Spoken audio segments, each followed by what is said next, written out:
যদি কোনো নির্দোষ ব্যক্তি কোনো মিথ্যা মামলায় জড়িয়ে থাকেন এবং তিনি চান আল্লাহ পাকের রহমতে যেন সেই মামলা থেকে বাঁচতে পারে, তাহলে তিনি এই আমলটি করতে পারেন।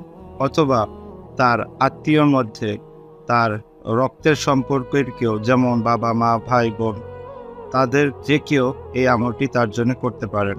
আমলটি হলো 3 দিন রোজা রাখতে হবে এবং 3 দিনের রোজা শেষ হওয়ার পর ইফতারের শেষে কয়েকজন মিলে আল্লাহ পাকের এই মোবারক নামটি 70,000 বার পড়তে হবে এবং পূর্বে এবং পরে 11 বার দুরূদ শরীফ পড়তে হবে।